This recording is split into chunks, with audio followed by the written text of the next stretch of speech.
Listen, Rihanna, when you die, God is taking me to my future. And 8052, shooting just occurred.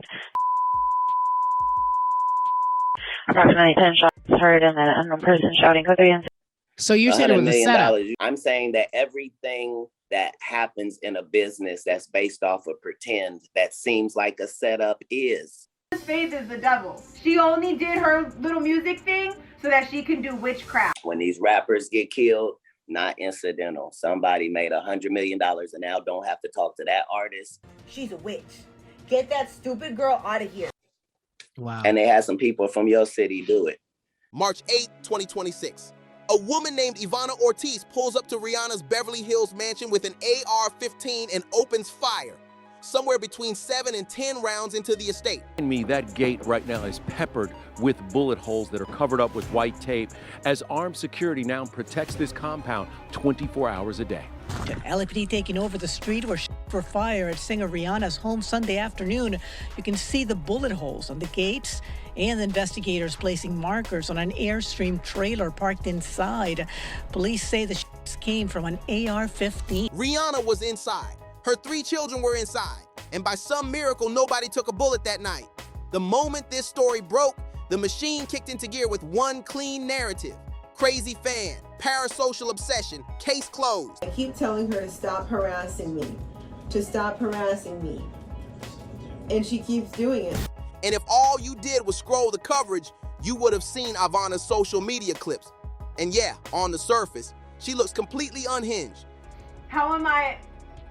Because her faith is the devil. Rihanna's faith is the devil, okay? I don't like her, and she's always trying to steal from me. And she has not ever put out any music to reach people.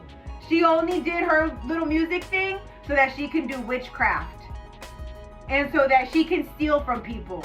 So everybody, please, don't listen to her, don't follow her, don't give that girl any air, space, or time, because she's stealing from you. A witch, calling her the devil, ranting about Rihanna being jealous of her. The networks had their villain packaged and ready to ship. But what if that's exactly the point? What if the unstable fan story is the lid they want kept on this thing? Because the moment you start digging past the surface level coverage, the official explanation starts cracking. And now people are going back to Katt Williams, specifically those interviews where he was putting the industry on blast. So you're saying it was a setup? I'm saying that everything that happens in a business that's based off of pretend that seems like a setup is. Everything that happens in a business that's based off of pretend that seems like a setup is. Yes. In business, nothing is coincidental, or you would be hearing who's losing money. Because Katt has said repeatedly that when celebrities get targeted, it is never random.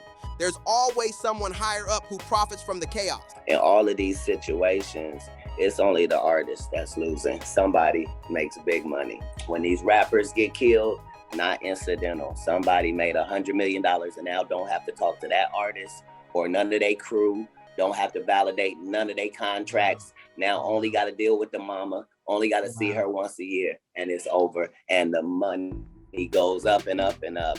So they killed this $20 million guy, but they reaped $60 million in benefits.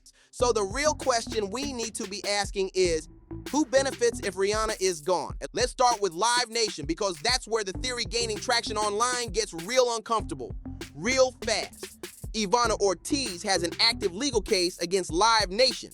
That's not speculation, that's documented. Now some people are calling the Rihanna connection a stretch, and maybe it is. But here's what we know for certain. In 2008, Jay-Z partnered with Live Nation to build Roc Nation as a joint venture. Live Nation is the parent company. Roc Nation operates underneath them as a subsidiary. Rihanna is still signed to Roc Nation for management and her label deal. Her touring arrangements have been negotiated directly by Roc Nation CEO Desiree Perez. And here's where it gets deeper. Desiree Perez is set to testify as a defense witness for Live Nation in their ongoing federal antitrust trial. The Department of Justice filed that suit in 2024, pushing to force Live Nation to break away from Ticketmaster, arguing the company runs an illegal monopoly that inflates ticket prices and chokes out competition. People are alleging is Rihanna is a key material witness into this whole trafficking scheme or plot or whatever that Roc Nation and Jay-Z himself have been carrying out. Live Nation's defense team put Desiree on their witness list because she personally negotiated multiple touring partnerships between Roc Nation artists, Rihanna included, and Live Nation. She is a key asset to their legal defense. Her testimony matters. So let's slow down and connect what we're actually looking at. The woman who shot up Rihanna's house has an open legal dispute with Live Nation. Live Nation owns Roc Nation. The CEO of Roc Nation is Rihanna's own management and was actively preparing to defend Live Nation in federal court. These aren't rumors floating on the timeline. These connections are sitting in federal court records right now in black and white. Which brings us to the question nobody in mainstream media wants to sit with. Why does the woman who randomly snapped and targeted Rihanna already have a documented legal conflict with the exact corporation that runs Rihanna's entire professional life? And then there's this Ivana Ortiz didn't arrive in some beat-up hoopty with a rusty pistol. She pulled up in a white Tesla carrying an AR-15. That's not cheap. That is not the profile of someone lost in their own delusions. So where did the money come from, and who exactly put this in motion? Either the initial reporting was flat wrong and got corrected once the official court filing came through, or that bail number was actually reduced. And if it went from $10.2 million down to $1.875 million in under 24 hours, that is not the case. $875 million in under 24 hours. That is not a clerical error. That is a decision somebody made. The question is who made it and why did the number move that dramatically that fast? Those questions sent social media into full conspiracy mode. People started connecting dots publicly, and the theory gaining the most traction is that Ivana Ortiz was never the mastermind. She was the instrument. Someone on X put it plainly. Ortiz is the patsy in the Rihanna shooting. Because there is no way you catch a bond that low after pulling up to a high-profile celebrity's house with her child inside. That post went viral because it articulated what a lot of people were already feeling. It's much deeper. Another post called Ortiz, a Hollywood Tesla Manchurian candidate. And yes, that sounds dramatic until you sit with the profile.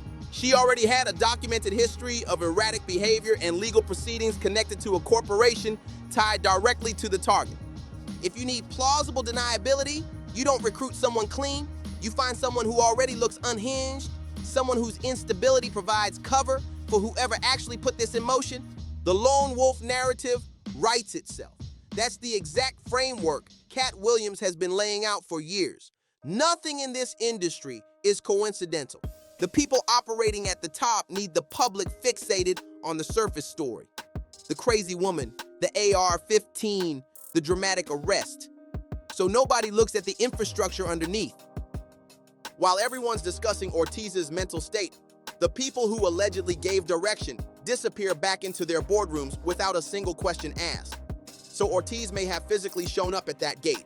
But who gave her the address? Because that's a real question with no clean answer yet. And that opens a door to something else circulating heavily right now, the Epstein files. In January 2026, millions of pages of Epstein-related documents dropped and the fallout was immediate. Jay-Z's name started trending because of an FBI hotline report from 2019 where an anonymous caller mentioned him by name. Now connect that to everything else on the table. Rihanna is signed to Roc Nation. Roc Nation is Jay-Z's company. Roc Nation operates as a subsidiary of Live Nation, the same Live Nation that Ortiz sued last year, and the same Live Nation whose CIO, Desiree Perez, negotiates Rihanna's touring deals and is currently named as a defense witness in the federal antitrust case the government is using to try to dismantle the entire company. If you're a corporation staring down a federal antitrust trial, the last thing you want is your biggest artist becoming a flashpoint for deeper scrutiny into your internal relationships. Unless the message you're sending isn't to Rihanna, it's to everyone watching Rihanna. Because people online aren't just calling her a target. They're saying she's a liability. A woman Jay-Z flew out of Barbados at 16, and by multiple accounts pressured into signing with Roc Nation before she was old enough to fully understand what she was signing away. In songs here, we sang artists, and there was this little pause, and I was nervous. But then he said, and we're interested.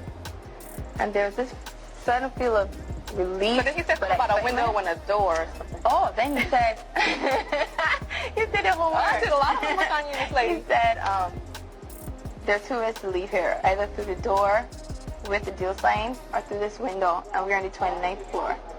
So you... And if she's a liability, that changes how you read everything about this incident, starting with the woman who showed up at her gate. How does Ivana Ortiz, a speech pathologist from Florida, fund a cross-country Tesla road trip with a loaded weapon? That's not cheap. That's logistics. And think about the approach. She pulled up to the gate, didn't ram it, and then didn't breach it, just sat there. If the mission was to actually get to Rihanna, why stop at the perimeter? That reads less like a breakdown and more like a message being delivered. So when Rihanna was 16 years old, she flew across country, had a meeting with Jay-Z, where he told her there's only two ways out of here, and that's through that door with the deal signed, or through the window, and we're on the 29th floor. And she was 16 years old. I don't really see the humor in that. Definitely a strong sense of ego here, which could be in fact rooted by other things, which is probably why Jaguar Wright said, when are we gonna come to the fact that Rihanna was the T word?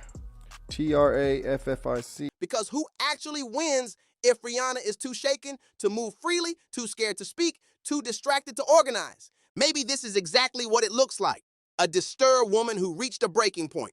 But we are living in a post-Epstein world where the official story has been wrong too many times. False flags are documented history.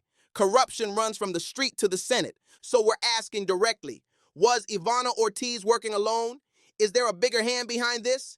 And if someone gave the order, who had the most to gain? If you're tired of the watered-down takes and want the real story behind what's happening in the culture, stick with BarzBuzz. We don't do PR. We don't do spin. Just the truth the industry doesn't want trending. Subscribe and make sure you're notified.